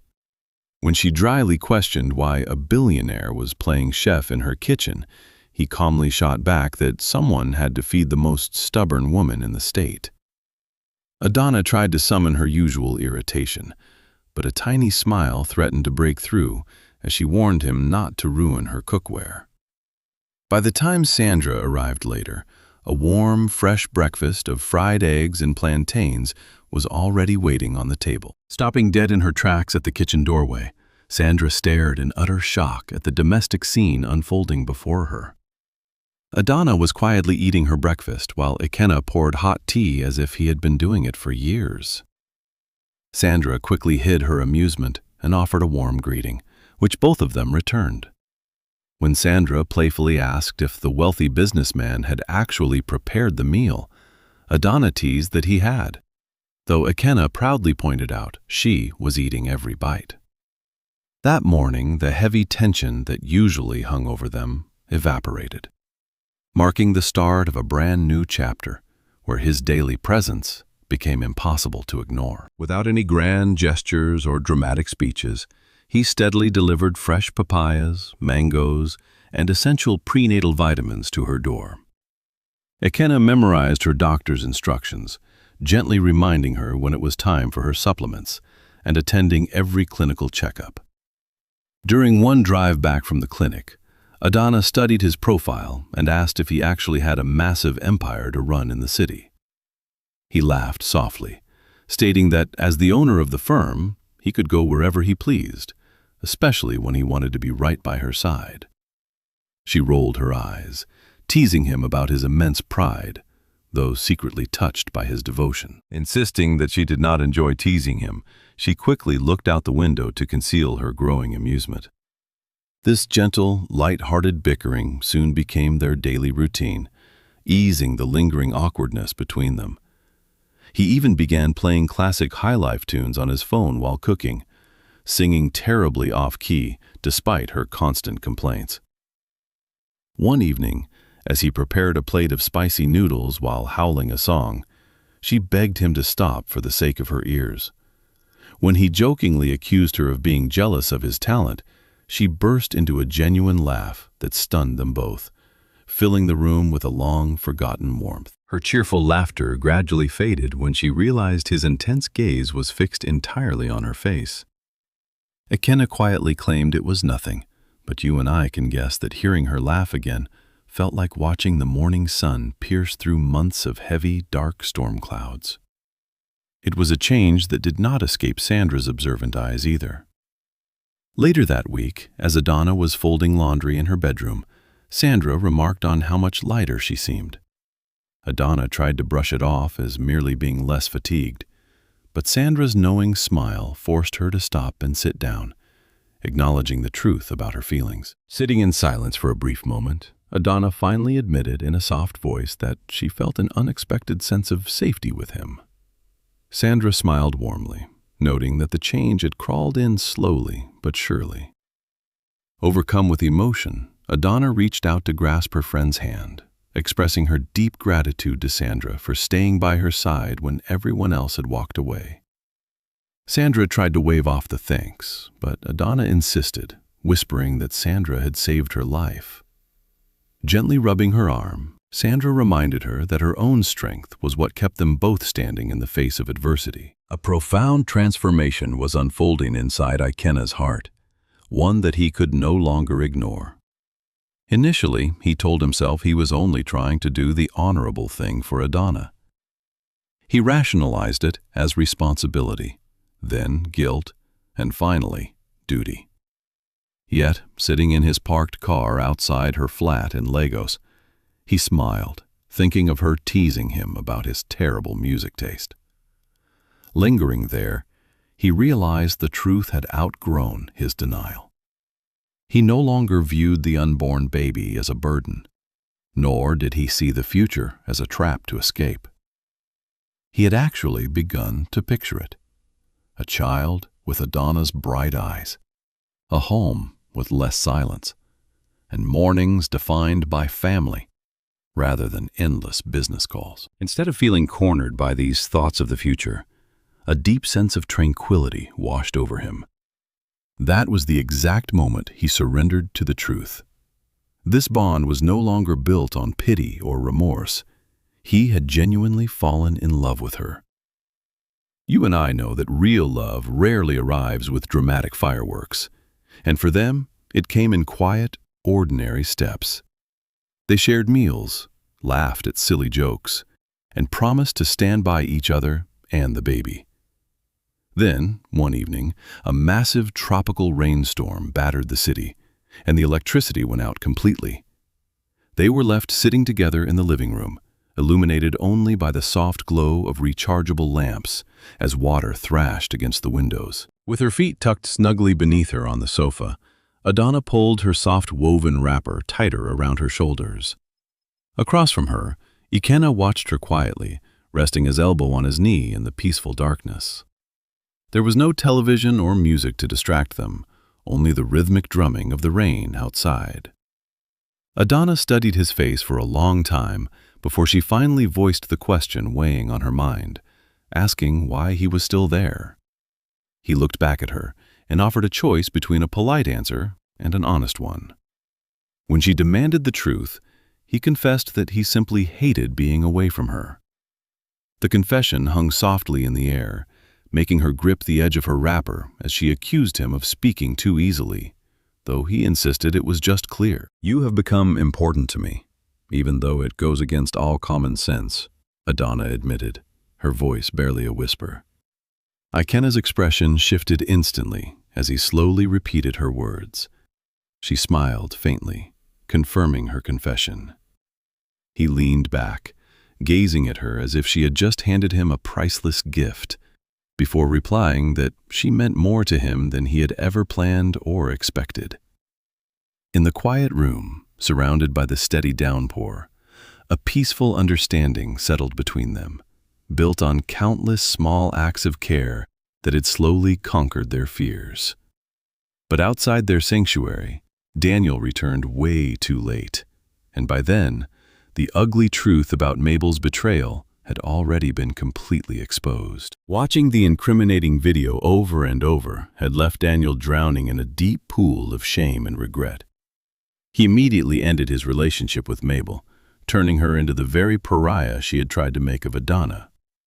Now the community gossiped about Mabel's disgrace, and people actively avoided her.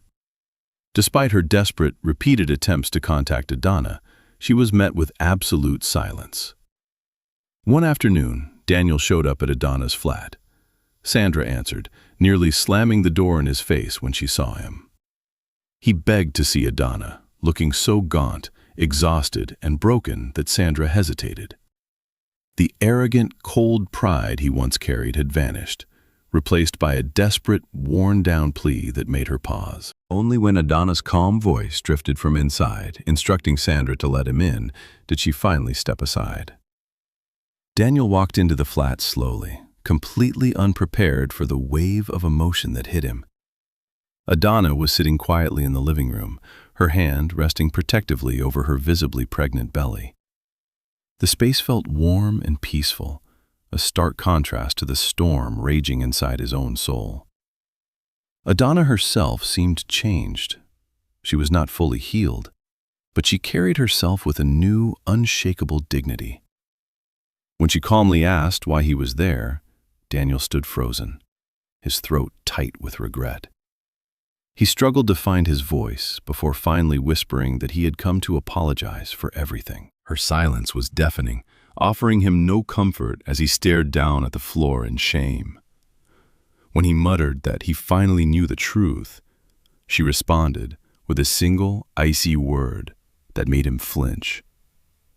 He confessed his failures, admitting he should have listened and stood by her, to which she simply agreed. As she stood up, Daniel's eyes drifted to her pregnant belly, a movement she did not miss. She asked if he had only come because he realized she had moved on, but he quickly denied it. When he struggled to explain that he had made a terrible mistake because he was hurt and confused, Adana merely nodded, her quiet gaze cutting straight through his weak excuses. A soft, bitter laugh escaped her lips when he claimed he was the one who was hurt. Daniel shut his eyes tightly, the weight of his hypocrisy pressing down on him. Adana's voice remained incredibly steady, bearing the quiet weight of someone who had cried all her tears and no longer needed to scream to be heard. She pointed out that while Mabel's actions were wicked, Daniel had to take responsibility for his own role in the destruction. He desperately reminded her of their engagement, pleading that it was just one bad morning, but she cut him off. He had judged her right along with the gossiping crowd, showing her absolutely no trust or belief when she needed it most. "You did not even make an attempt to believe me," she said, stepping closer to his shattered figure. She pointed out how quickly he had run into her best friend's arms the moment he doubted her. Daniel looked completely crushed, unable to speak as she asked him what that betrayal had taught her. She answered her own question, explaining that he had shown her how worthless love is without trust. A man could easily promise forever, yet vanish the moment his pride was bruised. Though he tried to excuse himself with his shame and confusion, she reminded him that she had been ruined, yet still deserved far better than his cowardice.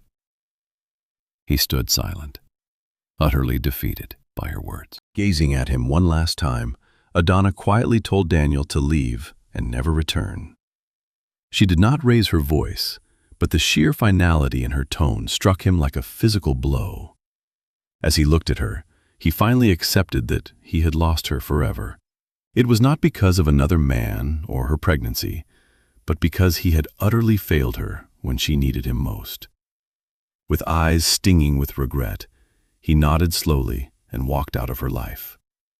After the door clicked shut, Sandra approached her friend to ask if she was okay. Exhaling deeply, Adana smiled and said yes, realizing she was finally free because she no longer needed anything from the wreckage of their past. Later that evening, Akena called her with an invitation to dinner. When she playfully asked if it was a date, he confirmed it without hesitation, prompting a soft smile from her at his boldness. Adana paused for only a second before agreeing to go.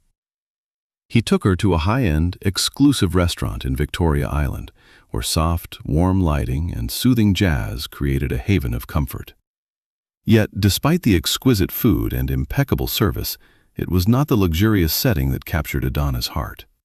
It was the sincere way Akena looked at her all night. He was not trying to show off or manipulate her. He was simply a man deeply grateful for her presence, unlocking a new level of vulnerability. They conversed with an openness they had never shared before, touching on childhood memories, work, and their hopes for the baby. After their dessert plates were cleared and the dining room became quieter, Akena reached across the table to gently clasp her hand. Looking into her eyes with a serious expression, he declared that he did not want their child to be born into a world of confusion and half-hearted love. He praised her strength, noting that she had survived life's harshest blows without losing her beautiful soul. Adana's eyes welled with tears as he acknowledged his messy entry into her life, admitting he could never erase that. "I know I made so many mistakes afterward," he admitted softly, his voice steadying as he prepared to lay his heart bare. He made it clear that his feelings were not driven by guilt, pity, or a sense of duty, but by a conscious, deep-seated love. As he slowly stood up from his chair, Adana's breath hitched in her throat. Under the warm, dim lights of the restaurant, he knelt down on one knee before her. Her tear-filled eyes widened in disbelief. Looking up at her with a radiant, honest smile, he promised to cherish her for who she was, to stand by her side openly, and to raise their child together. Right then, he reached into his pocket and pulled out a stunning ring. "Adana, will you marry me?" he asked, holding the shimmering ring toward her. Looking at him through a veil of tears, the rest of the world completely vanished for her. There were no painful memories of the hotel room, the harsh courtroom, or the cruel whispers of the town. There was only this man and the unexpected journey that had united them. As she wept softly, a brief flicker of worry crossed Akena's face, but then she laughed through her tears and whispered her assent, repeating it over and over. You and I can imagine the sheer relief that washed over him as his face lit up with a boyish smile. He stood up, gently taking her hand, and slid the ring onto her finger. Pulling her into a tender embrace, Akena held her as if he fully understood the heavy burdens she had carried to reach this moment. Adana finally let herself sink into his arms, surrendering to his warmth. The past pain had not vanished, and the wreckage of her old life remained real. But she understood that life does not simply stop at the point of breakage. Sometimes, from the most shattered soil, a beautiful and enduring love can still find a way to bloom. This time, Adana was not stepping into the future blindly. She was moving forward with wide-open eyes, a fully restored heart, and the quiet, fierce courage to truly believe in love once again.